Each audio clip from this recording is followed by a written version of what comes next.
For today's video, we're going to be going over road safety. Holy cow, that is wobbly. Man, that's like all you can see in the shot on my chest cam. This thing's huge! Oh my god. This is a perfect day for road safety because of the amount of traffic. So first and foremost, make sure your bike are good to go. We already finished getting gas, so we should be good there. And make sure we don't get hit by a car, because although that would be exciting content, that wouldn't feel very good. Okay, they're turning. As we're getting on the road, we have a couple things to discuss. First off, gear and motorcycle preparation. Make sure your bike is maintenance. Mine is not, so I'm a bad example of this. I need to get a new chain and sprocket, as well as a couple other things done, just to kind of smooth things out. But yeah, you don't want to be trying to run on a bike that isn't up and running, or going out on something that isn't safe to do so. That makes no sense.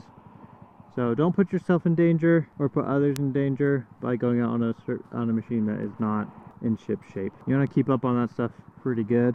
Normally I am, but I'm just waiting for my next paycheck so that I can actually get the parts I need. I'm probably good to go here. I don't see that they're going to change lanes, so I'm going to start going. Alright, looks like we are off.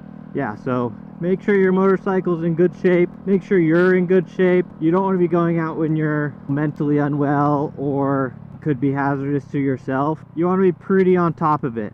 You don't want to be going out when you're too tired or definitely not inebriated in any way. That would be very unsafe. I'm also not a perfect example of that. When I was younger, I used to kind of take my anger out on the motorcycle. That is a very, very unsafe practice to do. You don't want to be doing that. You know, I had a 650 as well. Not the fastest bike out there, but it definitely wasn't slow by any means. So we've talked about bike being in ship shape, you being in ship shape, wearing gear. Another thing we're going to go over today, lane positioning, how I ride to stay safe and alive, as well as kind of the things you want to be checking and clearing as you're riding around. For preface, I have been riding for 7 years now. I've never been in an accident. I've never been hit by a car. I have laid down a bike once. I was on my 300, took a corner too sharp. I just gave it too much gas, and there happened to be slick road. I was just not paying attention as I should have been. That caused me to kind of high side, fly over the edge of the bike, and that was no fun. It did hurt pretty bad. Luckily, I wasn't going very fast. I was able to pick the bike back up, straighten the handlebars out, and then get back off and going. You just want to be careful. Statistically, you're gonna drop a bike. You know it happens. Don't beat yourself up over it. But if there's any ways that you can avoid doing so, then you know you're gonna want to try and do your best to do that. We're gonna hang right here. We're gonna go down one of the busier roads.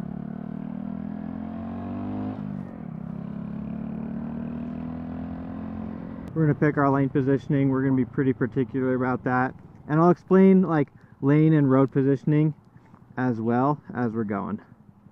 Since there's 3 car lanes on this road, there's actually be 9 motorcycle lanes. So in each car lane, there is 3 motorcycle lanes. There's going to be your left lane, your center lane, and your right lane. So in this scenario right now, since I have a car lane on my left, a center lane that I'm in, and a car lane on my right, as well as the 2 turns. We're not counting turns for the sake of demonstration, but right now I'm in the second car lane, or the middle car lane, I'm in between 2 motorcycle lanes actually. So I'm in like 4.5, lane 4.5, because there's 1, 2, 3, 4, 5, 6, 7, 8, 9. So 9 total on this road. If you're on a 1 car lane road, there's only going to be 3. Lane positioning is one of the best things you can do to make sure that you're safe on the road. So you want to be riding in places that have good gap. You want to have lots of room in front and behind you as much as possible, and to your sides. You kind of want to create a bubble of safety just to make sure that you're less likely to be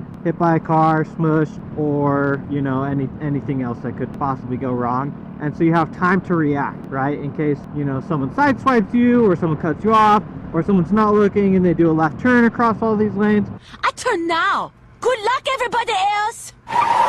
There's a lot of different things that can go wrong, and anything you can do to mitigate the chance of dying or getting hit by a car, you're going to want to do it. I'm going a little bit slow actually, but there is some I think there might be an accident up here. So we're going to be, there's definitely something over here. Yeah, there's an accident. There's a car. There are 2 cars.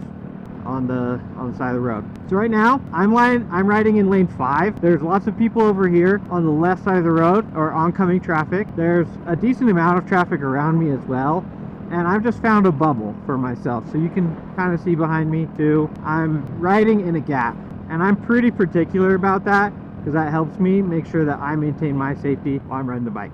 That is a very important part of riding for sure. You want to make sure that you have a good gap. So another thing we're going to talk about is clearing sections. So basically, as I'm passing people or people are passing me, I'm essentially keeping a mental note in my head of, okay, they're in front of me now, they're behind me now, I passed them, okay, 3 cars behind, you know. Right now there's a ton going on, so it's going to be a little bit harder to track exactly. So you're going to kind of like chunk it, right? So I know there is traffic behind me. They're kind of riding my tail a little bit more than I'd like. So I'm going to actually speed up a little bit and move further into the gap that I've created in front of myself. All right, I'm in lane 5 right now. There's a green light up ahead, so I'm not going to really slow down that much. All right, I've cleared. There's a truck behind me now. I'm constantly checking blind spots. I'm constantly checking in front of me and behind me. It's kind of like a 360 vision, kind of like the 360 camera here. Thank you, Mom and Dad. So we are testing it out today. As we're riding and just kind of going down the road, we're just kind of seeing how things are, keeping my eyes open, checking my mirror, and clearing spots. Right now, I feel the most comfortable in the center because I have the biggest gap between where people are turning left and right.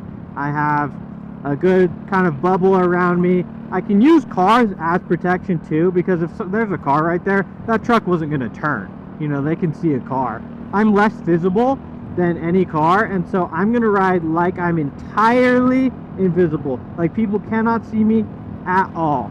So you really want it to be like that. Like I'm watching this car as I'm coming, looking at their tire position, specifically their front tire, because their front tire, if it's angled at all, it will kind of give you an indication whether someone is turning or might be moving into your lane. So we are kind of testing that as well. Checking. Okay, I'm gonna want to probably just slow down here. Yep, that person's coming in, so we're gonna downshift and just keep my eyes out. Check behind me, check left and right, going slow. We're gonna roll up to the stoplight and then we're gonna stop.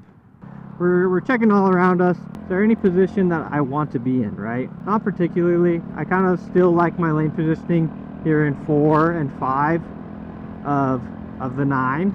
And lane positioning is probably one of the best things you can do to keep yourself safe, right? Because the less chance I have of someone running into me because of where I've moved or where I'm currently sitting is for the best. So, I mean, I'm pretty particular about it.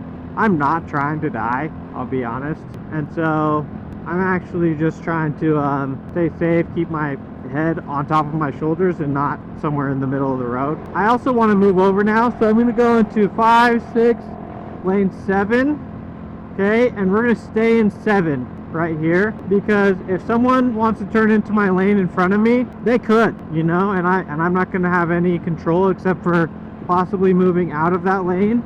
We'll also talk about lane filtering here.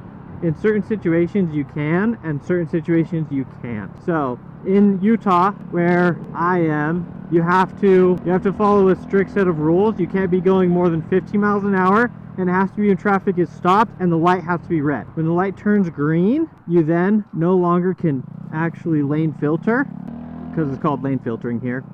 You can no longer lane filter, and you have to move into traffic, or, you know, kind of merge into traffic wherever it is at that point in time. So for me right now, they've got a turn lane. There's only three motorcycle lanes in this one car lane. I'm watching. I'm making sure people aren't trying to off me here. This is a calmer road. There's less traffic. I've got a great gap in front of me, great gap behind me. I can start to relax a little bit as long as I keep my eyes open, keep checking. People can come up on you really quick, and then all of a sudden you're like, oh, a car just spawned in. That does happen, so you do want to be very careful with that, so you're not just like not paying attention and, you know, willy-nilly. Motorcycling is not the type of sport you want to play if your head's not in the game. It's a life and death situation out here. Not everybody makes it. Yeah, like right now, like there's a person that's just directly behind me. They just came up on that like very quick, and now they're tailgating. The speed limit's 35 and they're still pushing me. It makes me a little bit uncomfortable, so I can either ride a little bit faster, just not speeding too much. You just want to keep that gap, which this person is genuinely not giving me. So we're gonna move a little bit more here, see if we can get a bit better of a gap here. So I don't like that. That makes me uncomfortable, right? And they're gonna fly around me because they're assholes.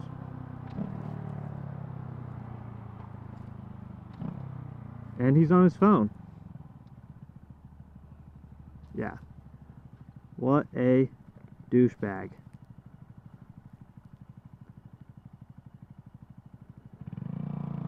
Alright, we've got the green light.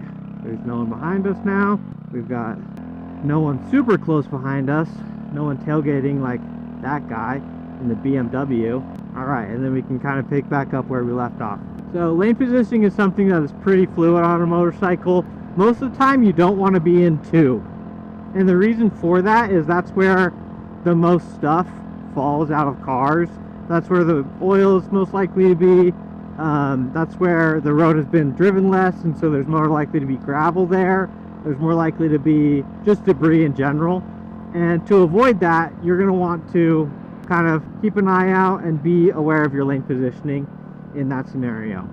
We're going to go on a road that has more lanes just for the sake of safety and explaining the situation. I think that's going to be a good one. You know, when you're actively on the road, your first and foremost priority should be your safety. Am I going to make this light? No, I'm not. So I'm just going to stop it. All right, we're going to get into neutral. Oh my goodness. We're going to get into neutral. Okay, there we go. Leaving our blinker on. We stopped and we got the case off of the 360 camera. It was fogging up in there. Yes, I know it's not as safe to ride with it like this. We're gonna give it a try. Okay, we are back on the road. Took the case off of this. Wow, that was wiggling like a muff. Took the case off of it. It was getting foggy in there. I know it's not as safe to ride with it like that, but we're gonna see how it looks. I'm also trying to shoot now in 5.7K. Bad boy doesn't have a ton of battery left. You know, hey, let's see what we can do with it. I'm gonna ride around. We're probably gonna see if we can do any like lane filtering. See if there's a situation that arises that would allow that, just for example's sake, and then we'll probably call it a day, head home after that. All right, I'm riding in lane 2. We talked about lane 2 a little bit. It's 2, 4, and 6 are the lanes that have the most debris and oil and just kind of road gunk in them. And that is just due to the nature of cars. I mean, normally their tires go in lanes 3 and 1, but we can pick all of them. We can pick whatever one that suits us best. That is really the top gear there. Hopefully the video line stabilization is good on this thing. If not, that's gonna suck. I mean, because it is wiggling so bad. Alright, no lane filtering yet. No red lights even. It's a little bit of a higher speed road too. We're just gonna enjoy it. But yeah, now I'm in lane 4. I really like 4 and 3 in this situation when there's 6 lanes, 6 motorcycle lanes anyway. Just because it gives me a good amount of gap. I usually can stay where I need to. I have good defensive positioning here, which is what you want. I am going to swing over into lane 3 and then maybe even 1 depending on how the light behaves, right? If it turns green, all right, we are going to swing into 1 real quick, pop down to neutral, and then first, because I feel like this light might turn pretty soon, and if it does, we just want to be ready for it. All right, it didn't this time, which is okay. That's totally fine. We're just going to kind of sit it out. We are already at the front of the line, so lane filtering is completely unnecessary. Wow. Alright, we got a show off. Or 2.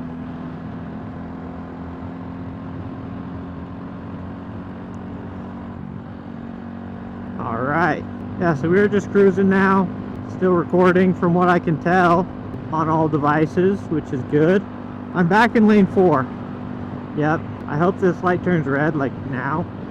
like lane filter, or maybe the next slide even. Just some chance where I can kind of show you guys what I'm talking about, where it's like, this is what a good practice for it is and how to do it safely. This light looks like it might be red that we're coming up to, and there might be a couple cars to filter through. This is normally my turn, but I'll take it a little bit further if we can filter here, so that I can kind of just go over an example. Perfect. Yeah, this is gonna be a perfect example here. What I'm seeing, okay, we're gonna go slow. You can't be going more than 15. And we're just gonna sneak in between these cars. The light does have to be red for you to do that. It cannot be green. If it's green, you have to just get into traffic as soon as possible and merge in with everybody else. You have to play by the rules with lane filtering. A lot of the time, this is the safest position so that no one comes up behind us and smashes us. And then you want to get up and you want to go. You don't want to be leaving anybody with room to basically smack you, or you know, be the show-off guy here, because this guy he loves going fast in his big truck. And like, we're essentially clear now. We can lane filter again if we need to. We shouldn't need to. On a Grom specifically, or these smaller CC motorcycles, you want to be very particular about all the things I talked about. Lane positioning is a big one. It's kind of cruising, you know, riding your own ride. You can't keep up with everybody else. You have less get up and go power in case of like an emergency situation. So you really just want to be able to do your best to handle everything to the best of your ability. I mean, that's pretty much it. If anybody has any other notes or things that they'd like to add, definitely throw that in the comments. You know, add what you will. There might have been some things I forgot. I haven't made a lot of videos like this, but if you guys like it, make sure to smash that like button, hit the subscribe if you want to see more of what I've got to do. We're gonna go on and keep on keeping on. I don't know, I'm really terrible at closing the YouTube video. So anyway, you guys have a wonderful day, and peace out, Grom Mafia.